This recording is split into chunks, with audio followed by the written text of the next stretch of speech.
오늘 은혜 받으실 말씀은 사무엘상 4장 21절, 22절 말씀입니다.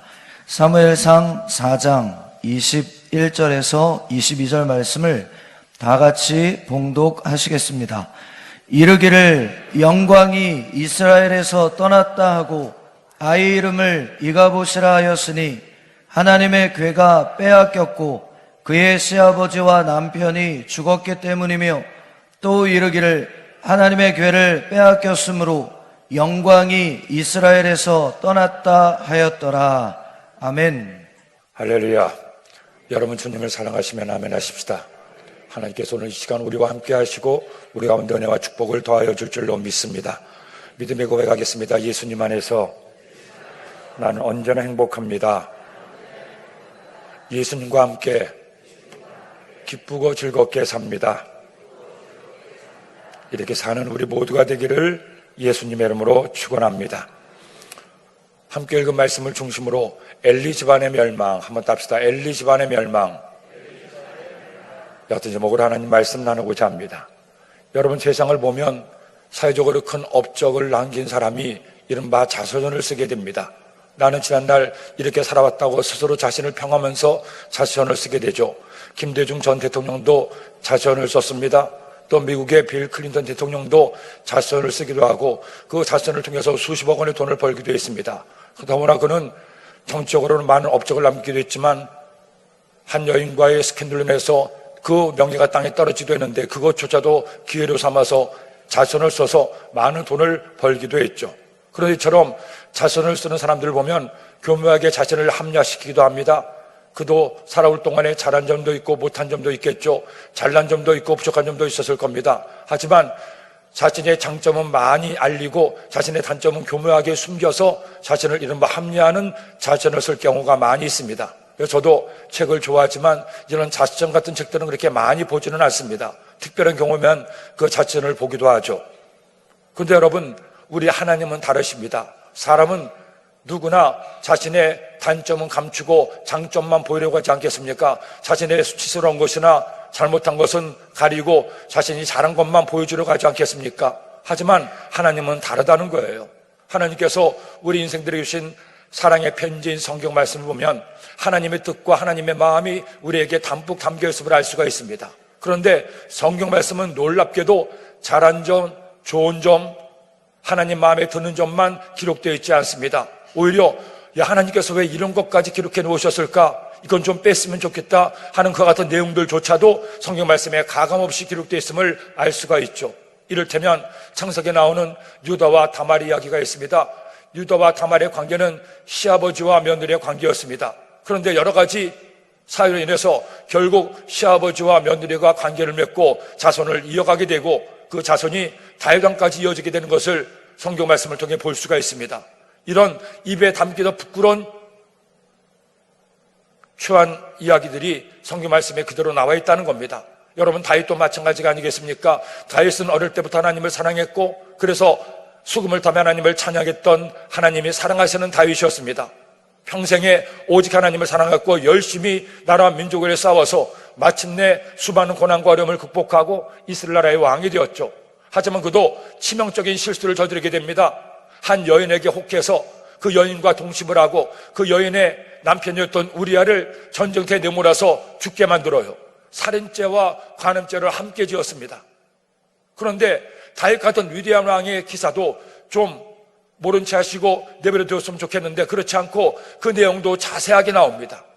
왜 하나님께서는 이처럼 성경 말씀을 통해서 좋은 점만 보여주지 않고 이런 부족한 점, 나쁜 점도 가감없이 보여주고 있습니까? 중요한 이유가 있습니다. 하나님은 그 성품 자체가 그럴 수밖에 없어요. 성경 말씀에 나타나는 하나님의 두 가지 대표적 성품이 있습니다.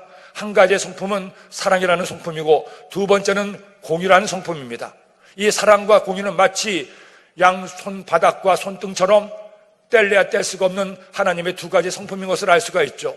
그러기에 하나님은 사랑의 하나님이시라서 우리 모든 인생들을 사랑하셔서 죄를 지었음에도 불구하고 벌을 받아 마땅함에도 불구하고 저희들을 불쌍히 여기사 우리를 사랑하셔서 독생자 예수님을 보내주십니다. 예수님은 우리를 너무나 사랑하셔서 십자가에서 못 박혀 죽기까지 사랑하시고 우리의 모든 죄악물을 덮어주셔서 이처럼 예수님도 하나님의 자녀가 되게 하시니 이 모든 것이 하나님의 사랑의 증거인 줄로 믿습니다. 반면에 여러분, 하나님은 공의의 하나님이십니다. 하나님은 의로우신 하나님이시기 때문에 절대로 인간의 죄를 그대로 버려두실 수가 없어요. 우리를 사랑하셔서 우리를 구원하시고자 했지만 우리를 그대로 구원하실 수가 없습니다. 왜? 사랑함에도 불구하고 공의로우신 하나님이기 때문에 일방적으로 죄 없다고 그렇게 죄를 사해 주실 수가 없습니다. 그러기에 하나님의 공의의 성품에 합당하게 우리 모두의 죄를 대신 담당해서 목숨 바쳐 죽으실 예수님을 이 땅에 보내시고, 예수님께서는 하나님의 아들이심에도 하나님의 공의를 이루기 위해서 십자가에 못 박혀 피 흘려 죽으심으로 하나님의 사랑과 공의의 성품을 완성시켜 주신 거예요. 하나님을 모르는 사람들도 역사를 사필규정이라고 얘기하는데 결국 악은 망하고 의가 세워지게 된다고 하는데 하물며 우리 하나님이겠습니까? 그러게 하나님께서는 우리 사람의 잘한 점만 성경 말씀에 기록하지 않고 인간의 악하고 부끄럽고 추한 것들도 가감없이 그대로 보여주고 있다는 겁니다. 오늘날의 인류의 역사도 마찬가지입니다. 어느 때는 악이 성한 것 같지만 결국 악은 망하고 선이 이루어질 수밖에 없고, 아무리 손바닥으로 하늘을 덮으려고 해도 절대로 덮을 수 없는 것처럼 잘못된 것은, 죄악은, 나쁜 것은 결국 다 드러나게 되어 있다는 거예요. 그러니 우리가 살아갈 동안에 더구나 하나님을 믿는 하나님의 자녀들이라면 여러분, 대충 살아서는 안 됩니다.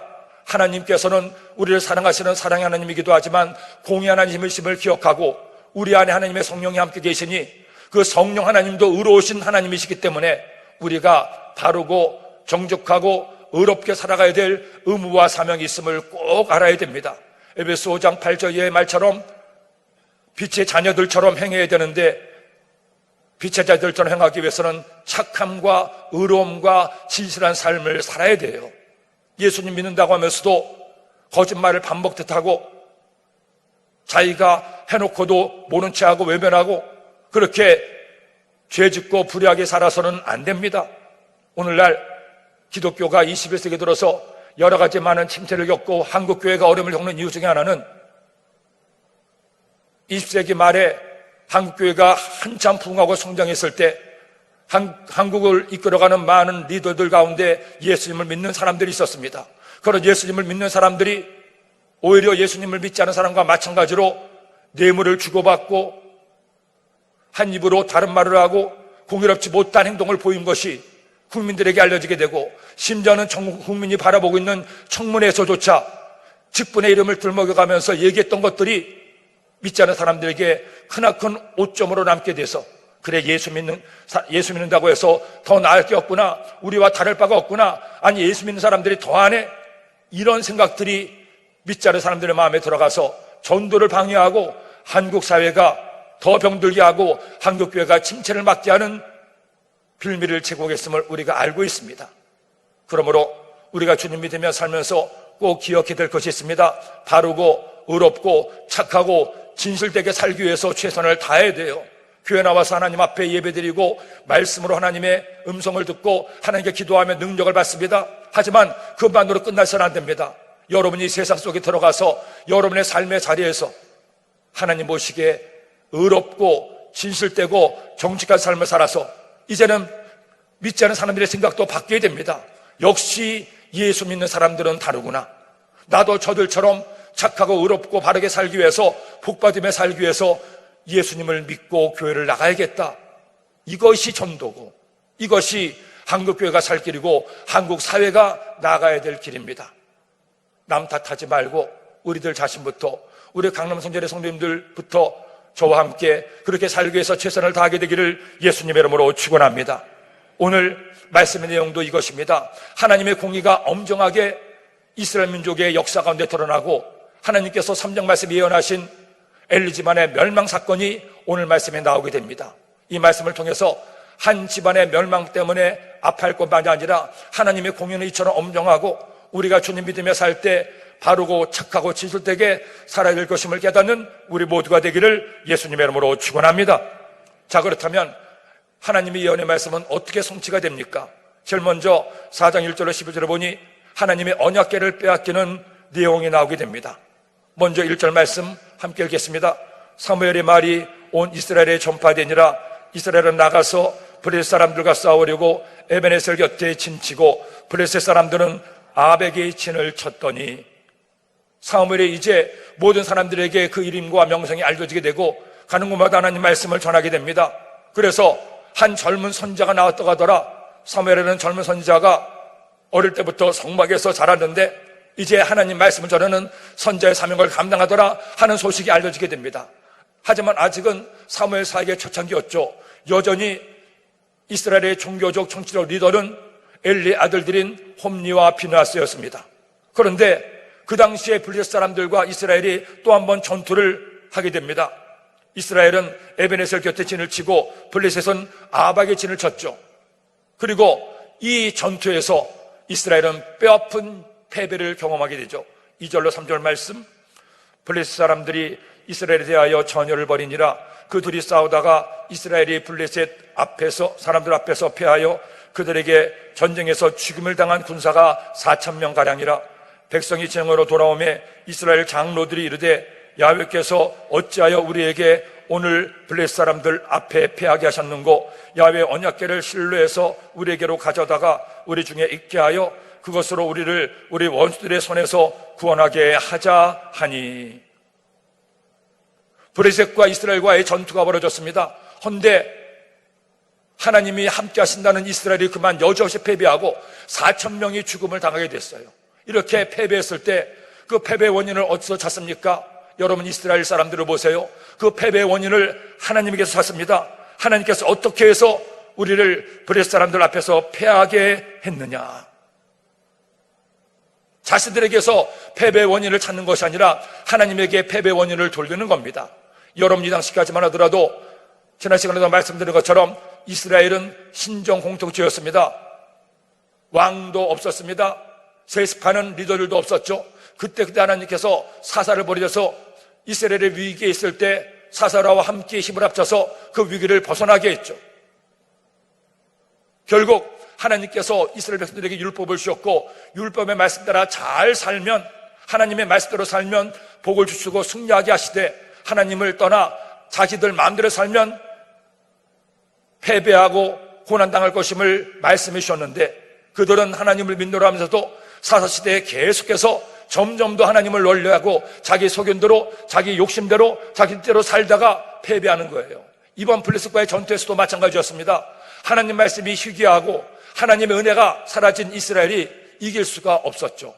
하나님이 함께 하시고 하나님이 도우셔야 되는데 하나님이 도우시지 않았기 때문입니다. 그러니 자기들에게서 패배 원인을 찾아야 되는데 하나님께 돌리니 잘 되려 잘 낼 수가 없는 거예요. 그들의 조상이었던 여호수아와 이스라엘 민족이 가나안 땅에 들어와서 수많은 전투를 치릅니다. 그리고 수많은 전쟁에서 승리하고 마침내 가나안을 그들의 땅으로 얻게 되죠. 그때 여호수아와 이스라엘 백성들이 어떻게 해서 전쟁에서 승리했습니까? 여호수아서 말씀해 보면 그들이 승리한 비결은 딱 하나밖에 없어요. 하나님의 뜻을 묻고 하나님의 말씀에 순종해서 싸웠을 때 승리하게 되었던 거죠. 이스라엘 민족이 요단강을 건너서 길갈에 진을 칩니다.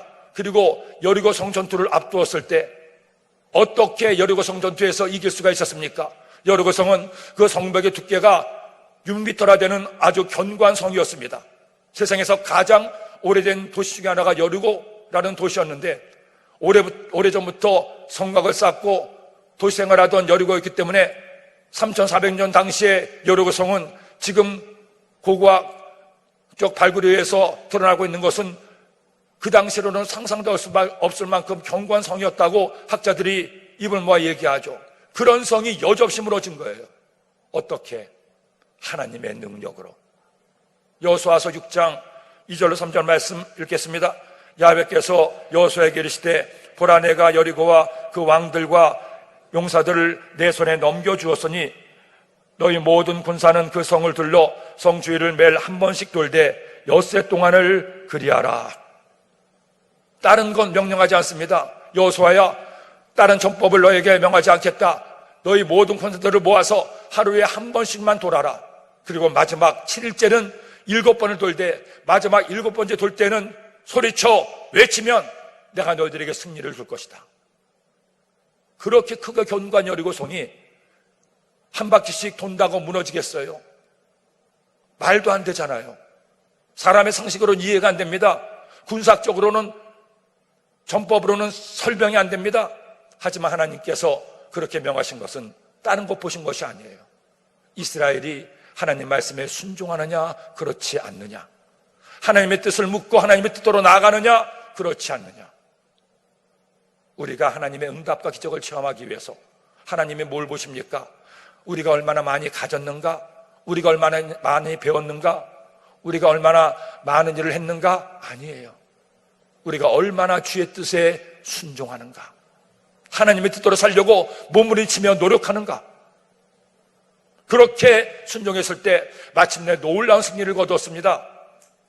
그런데 안타깝게도 이런 승리에 취한 나머지 두 번째 전투에서, 아이성 전투에서는 그만 하나님의 뜻을 묻지 않고, 가만히 보니 여리고성보다 아이성은 훨씬 더 작아요. 군사의 수도 적습니다. 저쯤이야 우리가 알아서 할 수 있지 하고는 하나님께 기도하지도 않고 멋대로 아이성 전투에 임했다가 여지없이 패배하고 말았습니다. 이스라엘의 첫 번째 패배였어요. 그렇게 패배했을 때 여호수아가 어떻게 합니까? 오늘 말씀에 나오는 이스라엘 백성들처럼 하나님 탓으로 돌립니까? 아니죠. 패배하고 나자 여호수아가 번떡 정신이 났어요. 아, 내가 하나님의 뜻을 묻지 않았구나. 우리 마음대로 싸웠구나. 하나님께 회개하며 무릎 꿇고 눈물로 기도합니다. 주님, 저희가 잘못했습니다. 우리 마음대로 했습니다. 그렇게 회개하고 하나님께 눈물로 기도하자 하나님께서는 아간을 찾게 하시고, 아간이 하나님의 뜻을 불순종해서 재물을 숨긴 것을 알고 아간의 집을 멸하게 하십니다. 그리고 하나님 앞에 새로워졌을 때 하나님은 다시금 여호수아에게 말씀하시고 작전 명령을 내리죠. 여호수아서 8장 1절 말씀 함께 읽겠습니다. 여호와께서 여호수아에게 이르시되 두려워하지 말라, 놀라지 말라, 군사를 다 거느리고 일어나 아이로 올라가라. 보라, 내가 아이 왕과 그의 백성과 그의 성읍과 그의 땅을 다 내 손에 넘겨 주었으니. 여러분, 우리가 하나님과 함께 살면서 이처럼 주님께 나와 기도해야 될 이유가 여기 있어요. 우리가 하나님의 뜻에 순종하기 위해서는 하나님의 뜻이 무엇인가를 알아야 됩니다. 내가 어떻게 살지를, 하나님이 원하시는지를 깨달아야 하나님께서 원하시는 방법대로 살 수가 있잖아요. 그런데 하나님이 내게 원하시는 방법을 알기 위해서는 하나님의 말씀을 알아야 되고, 그 하나님의 말씀을 들고 기도를 해야 됩니다. 아무리 말씀을 들어도 기도하지 않으면 하나님의 뜻을 깨달을 수가 없죠. 그러나 내가 말씀을 듣고 하나님 앞에 기도할 때 비로소 내가 들은 말씀이 깨달아지기 시작합니다. 맞아, 저 말씀 하나님께서 지금 내게 주는 말씀이야. 내가 저 말씀대로 살아야지. 착하게 살아야지. 남과 싸우며 살지 말고 용서하며 살아야지. 열심히 살아야지. 인내하며 살아야지. 그런데 또 하나, 왜 기도해야 됩니까? 깨달을 뿐 아니라 그 말씀대로 실천하기 위해서는 우리의 힘과 능력으로 안 돼요. 하나님이 힘을 주시고 하나님이 도우셔야 우리가 하나님의 말씀대로 살 수 있는 힘과 능력을 얻을 수가 있습니다. 그러기에 하나님께 기도해야 하나님의 뜻을 이루고 그 뜻이 이루어질 수가 있는 거예요. 제가 강동성전에서 5년간 사역을 했는데 처음 갔을 때부터 당회장 목사님께서도 제게 하시는 말씀이, 김 목사님, 그것은 빨리 가서 성전을 이전해야 됩니다. 그러니 이것을 위해서 성도들과 함께 기도하시고 그 일을 이루세요. 가서 보니 강동성전은 세워진 지가 30년이 가까웠는데 아직도 자기 교회 건물이 없어서 그렇게 취향쇼핑이라는 건물 안에서 세 층을 매입해서 예배를 드리고 있었습니다. 그러다 보니 그 쇼핑에 오시는 많은 분들과 주일날이면 복작이면서 다툼도 일어나고 어려움도 있어서 부흥하기가 굉장히 어려웠습니다. 더구나 자기 건물인데도 매월 관리비가 4천만 원에서 5천만 원이 들었어요. 그러니 교회가 부흥할래야 부흥할 수가 없는 겁니다. 그래서 그때부터 성도님들과 기도하는데 성도님들께서도 보는 분들마다, 목사님, 우리는 빨리 성전을 건축해야 됩니다. 이를 위해서 기도를 많이 해주세요. 그래서 그때부터 부임 안에부터 이 문제를 놓고 하나님께 기도하기 시작했습니다. 전 성도가 작정해서 새벽 기도도 드리고 저녁 기도 드리고 하나님께 간절히 기도하는데 좀채로 성전 건축의 문이 열리질 않았어요. 그렇게 6개월이 지나고 1년이 지나고 더구나 GR쇼핑도 재건축이 들어간다고 재건축 공고가 붙고 빨리 저희들이 성전 건축할 터나 또는 건물을 찾아내야 되는데 찾기가 어려웠습니다. 여기저기 찾기도 했지만 땅도 한 군데 찾지만 거기도 문제가 있어서 안 됐고 교회 건물도 하나 나왔지만 너무 작아서 안 되고 그렇게 2년쯤 지나자 안 되는 것인가 하는 생각이 조금씩 성도들도 들기 시작했을 때 다시 전성도가 합심으로 하나님께 기도했습니다. 그때 제가 했던 것이 100일간의 성경 여행을 처음으로 시작했고 그때 그분들과 함께 하나님께 100일을 작정하며 기도하기 시작했어요. 그렇게 기도한 지 한 달쯤 지났을 때 하나님께서 하남비사지구에 종교부지를 하나 보여주시고 그리고 우여곡절 끝에 저희들이 하나님께 간절히 기도하던 중에 그 종교부지를 여러분들이 매입하겠다고 나섰는데 그것도 채국가로 입찰한 것이 아니라 제비 뽑기로 그렇게 뽑기를 했는데 거기에서 강동선진이 당첨을 해서 그 종교부지를 얻게 되었습니다. 할렐루야. 하나님께 영광의 말씀 올려드립니다. 2년 동안 그렇게 기도하고 기도하자 하나님의 때가 되매 하나님께서 그 부지를 얻게 하시는데 얼마나 감사한지요. 모든 성도들이 그 땅을 가서 땅을 밟으며 하나님께 감사의 기도를 드렸습니다. 하나님 드디어 우리의 기도를 들으시고 응답하시니 감사합니다. 저희들이 생각대로지 않고 하나님의 뜻을 묻고 하나님께 모든 것을 기도로 맡겼더니 하나님께서 은혜를 주셨으니 너무너무 감사합니다. 여러분, 저도 살고 보니 주님 믿다 보니 교회를 섬기다 보니 결국 우리 모든 성도들의 삶도 교회도 우리의 기도에 달려있음을 깨달았어요. 기도하지 않으면 아무런 일도 일어나지 않습니다. 마귀는 기뻐서 손뼉치고 하나님은 너무나 마음 아파하셔요. 내가 너희들을 도와주고 싶은데 왜 나에게 기도하지 않니? 왜 나를 의지하지 않니? 왜 블레셋과의 전투에서 패배했습니까? 하나님의 뜻을 묻지도 않고 하나님의 말씀에 순종하지도 않고 하나님을 떠났기 때문이죠. 그런데도 그들은 자기들 탓으로 돌리지 않고 하나님 탓으로 돌립니다. 그래서 인간의 얄팍한 괴를 찾게 되죠. 4절 말씀 읽겠습니다. 이에 백성이 실로에 사람을 보내어 그룹 사이에 계신 만군의 야훼의 언약궤를 거기서 가져왔고 엘리의 두 아들 홈리와 비나스는 하나님의 언약궤와 함께 거기에 있었더라. 야, 이거 봐라. 우리만의 문은 안 되니 그럼 언약궤를 가져와 보자. 언약궤는 하나님이 함께 하신다는 상징이 아니냐. 그래서 언약궤를 가져오게 했던 거예요. 5절 말씀, 야훼의 언약궤가 진영에 들어올 때에 온 이스라엘이 큰 소리로 외침에 땅이 울린지라. 언약궤가 들어오자 이제 우리가 이겼다. 저 언약궤만 있으면 우리는 승리할 수가 있어. 얼마나 좋아하는지 땅이 울릴 정도였습니다. 하지만 언약궤가 문제가 아니에요. 아무리 언약궤를 가져와도 언약궤 하나님이 함께 하지 않으시면 그냥 한낱 상자에 불과합니다. 그들이 돌이켜 회개하고 하나님의 말씀에 순종하지 않으면 언약궤가 무슨 소용이 있겠어요. 우리가 교회 나와 아무리 예배를 드려도 내 삶에 하나님의 뜻을 분별하고 하나님의 뜻으로 살지 않으면 소용이 없는 거예요. 그런데 블레셋은 두려워하죠. 6절로 8절 말씀, 블레셋 사람이 그 외치는 소리를 듣고 이르되 히브리 진영에서 큰 소리로 외침은 어찌 됨이냐 하다가 야훼의 궤가 진영에 들어온 줄을 깨달은지라. 블레셋 사람이 두려워하여 이르되 신이 진영에 이르렀다 하고 또 이르되 우리에게 화로다. 전날에는 이런 일이 없었도다. 우리에게 화로다. 누가 우리를 이 능한 신들의 손에서 건지리요. 그들은 광야에서 여러 가지 재앙으로 애굽인을 친 신들이니라.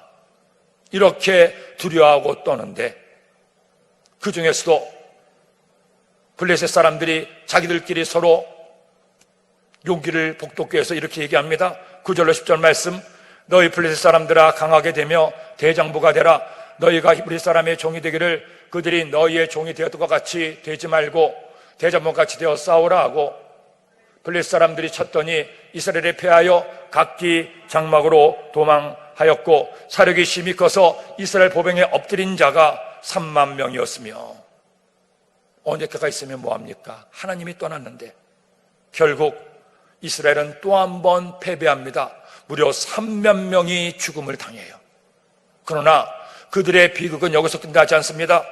언약궤마저 빼앗기고 홈리와 비나스도 죽음을 당하게 되죠. 11절 말씀, 하나님의 궤는 빼앗겼고 엘리의 두 아들 홈리와 비나스는 죽임을 당하였더라.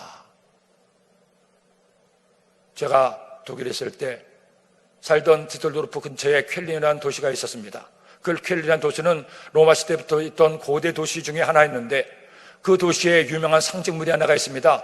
쾰린 돔이라고 해서 세계에서 고대 양식으로 가장 높은 성당 건물이 있죠. 한국에서 손님이 오실 때면 그분들을 모시고 그것을 보여주러 자주 갔었는데 가서 보면 항상 관광객들로 인산인해를 이루고 있었습니다. 그런데 그렇게 큰 교회가 수백 년에 걸쳐 만든 교회가 막상 예배를 드릴 때가 되면 수십 명밖에 되지 않아요. 유럽의 수많은 교회들이 다 마찬가지 모습입니다. 그 도시의 가장 중심에 교회가 있고 앞에 광장이 있습니다. 너무나 아름다운, 아무리 작은 마을도 그 성전은 너무나 아름다워요. 교회 외관은 아름다운데 안에 하나님을 예배하는 사람이 없어요. 그러니 유럽의 기독교가 죽어가고 이슬람이 점점 더 특세하고 있습니다. 한국교회가 지금 다시 한번 새로워질 이유가 여기 있습니다. 우리 강남선전이 이제 하나님의 은혜의 날개 아래 하나님께 모든 걸 맡기고 다시 비상해야 될 이유가 여기 있습니다. 이렇게 아름답고 귀한 성전에 하나님을 예배하는 성도가 가득 채워질 수 있도록 우리가 마음을 새롭게 하고 위하여 기도하게 되기를 예수님의 이름으로 축원합니다. 결국 전쟁에서 패하고 엘리마저 죽음을 당하게 되죠. 전쟁터에서 패하고 나서 베냐민 사람이 실로에 옵니다. 12절 말씀, 당일에 어떤 베냐민 사람이 전쟁에서 달려나와 자기의 옷을 찢고 자기의 머리에 티끌을 덮어쓰고 실로에 이르니라. 전투에서 패하고 나서 그 패한 것을 알리기 위해서 사람이 실로에까지 달려오는 거예요. 마침 실로에 엘리가 있었습니다. 엘리도 하나님의 궤가 전쟁터에 나간 것으로 인해서 염려하고 있었죠. 13절 말씀, 그가 이를 때에는 엘리가 길려 자기의 의자에 앉아 기다리며 그의 마음이 하나님의 궤로 말미암아 떨릴 즈음이라. 그 사람의 성읍에 들어오며 알림에 온 성읍이 부르짖는지라. 그 사람이 쉬지도 않고 달려와서 성읍에 들어오자마자 우리가 패했다고 소리를 치니까 사람들이 다 걱정하고 함께 슬퍼합니다. 그리고 그가 당시에 리더였던 엘리를 만나게 되죠. 14절 15절 말씀, 엘리가 그 부르짖는 소리를 듣고 이르되 이 떠드는 소리는 어찌 됨이냐. 그 사람이 빨리 가서 엘리에게 말하니 그때 엘리의 나이가 98세라 그의 눈이 어두워서 보지 못하더라. 이때 엘리의 나이는 이미 98세였습니다. 나이가 들대로 들었고 세상 떠나다가 다가왔기 때문에 그런지 몰라도 아들들을 제대로 건사하지를 못한 거예요. 그 전령이 엘리에게 패배를 구하고 홈리와 비나스의 죽음을 얘기합니다. 16절 17절 말씀, 그 사람이 엘리에게 말하되 나는 진중에서 나온 자라 내가 오늘 진중에서 도망하여 왔나이다. 엘리가 이르되 내 아들아 일이 어떻게 되었느냐. 소식을 전하는 자가 대답하여 이르되 이스라엘의 블레셋 사람들 앞에서 도망하였고 백성 중에는 큰 살력이 있었고 당신의 두 아들 홈리와 비나스도 죽음을 당하였고 하나님의 궤는 빼앗겼나이다. 이런 패배의 소식을 전하자 미리 사무엘을 통해서 알고 있었지만 엘리는 큰 절망에 빠졌습니다. 충격을 받았죠. 18절 말씀, 하나님의 궤를 말할 때에 엘리가 자기 의자에서 뒤로 넘어져 문 곁에서 목이 부러져 죽었으니 나이가 많고 비대한 까닭이라 그가 이스라엘의 사사가 된 지 40년이었더라. 엘리도 예언과 같이 그들의 죄 때문에 이처럼 죽음을 당합니다. 더구나 여기서 끝나지 않습니다. 비나스의 아내마저 아이를 낳다가 세상을 떠나죠. 19절로 20절 말씀 함께 읽겠습니다. 그의 며느리인 비나스의 아내가 임신을 해산 때가 가까웠더니 하나님의 궤를 빼앗긴 것과 그의 시아버지가 남편이 죽은 소식을 듣고 갑자기 아파서 몸을 굽으려 해산하고 조갈 때 곁에 서 있던 여인들이 그에게 이르되 두려워하지 말라. 내가 아들을 낳았다 하되 그가 대답하지도 아니하며 관념하지도 아니하고. 해산하는데 너무나 난산이라서 거의 죽어갈 지경이 됐습니다.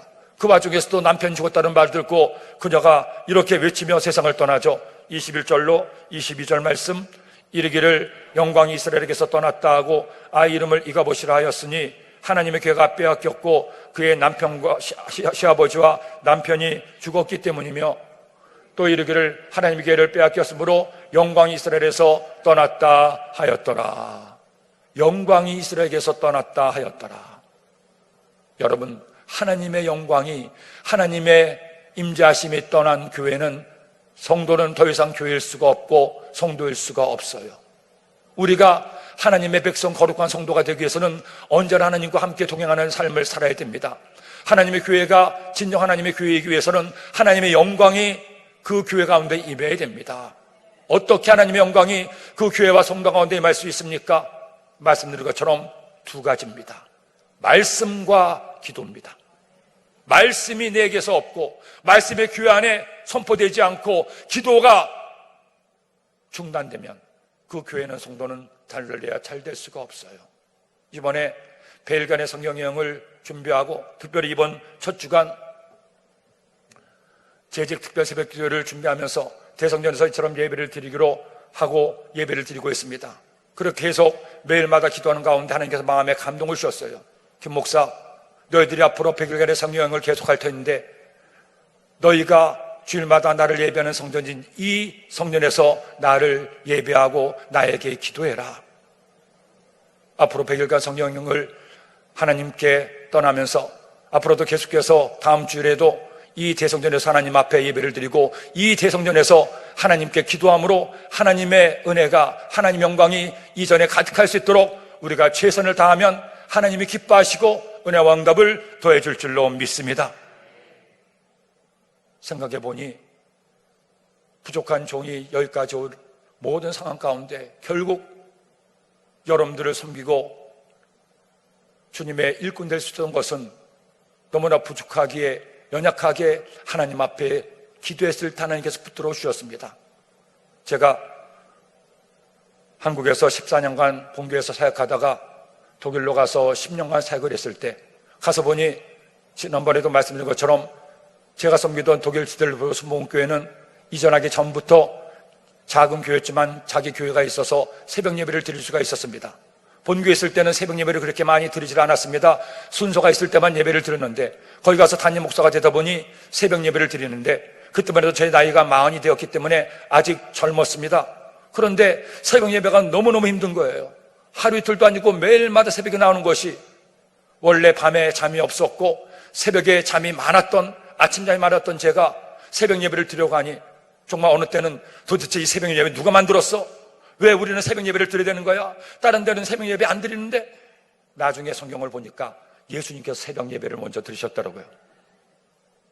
그런데 그렇게 새벽 제단을 쌓은 것이 6개월, 1년, 2년, 3년 시간이 지나다 보니 그것이 제 몸의 습관이 됐어요. 그리고 이것이 얼마나 소중하고 귀한 것인가를 알게 됐습니다.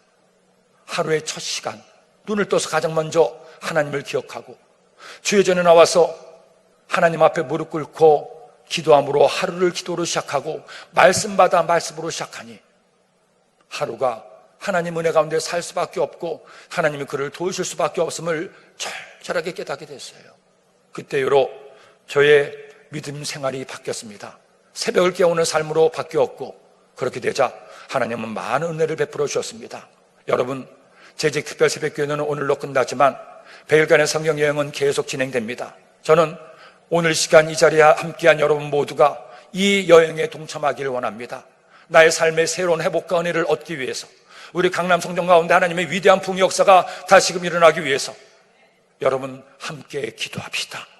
이 기도의 여행에 함께 동참해서, 아니 오히려 더 많이 여러분 성도님들 간에 소문되세요. 우리 새벽 기도 가자, 하나님이 함께 하시고 우리 기도를 들으시고 반드시 좋은 일을 주신다더라.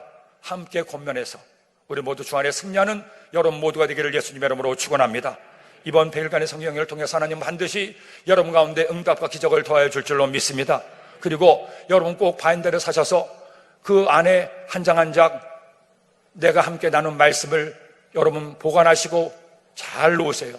100일간의 성령여행이 끝나서 100일간의 그 교제가 다 있는 분은 제가 특별히 기도하는 가운데 좋은 선물을 드리고자 합니다. 그런 여러분 100일간 완주해서 우리 하나님께 응답과 축복도 받고 또 교회에서도 귀한 선물 받게 되기를 예수님의 이름으로 축원합니다. 축원합니다. 기도드립니다. 하나님 아버지 감사합니다. 고맙습니다. 재직특별 새벽기도의 마지막 날 100일간의 성경여행 나흘째 새벽재단을 쌓게 하심을 감사합니다. 결국 우리가 살 일은 말씀과 기도밖에 없음을 깨닫게 하시고 말씀을 깨닫고 기도하여 말씀대로 살아 승리하는 우리 모두가 되게 하시고 강남성전 되게 하여 주옵소서.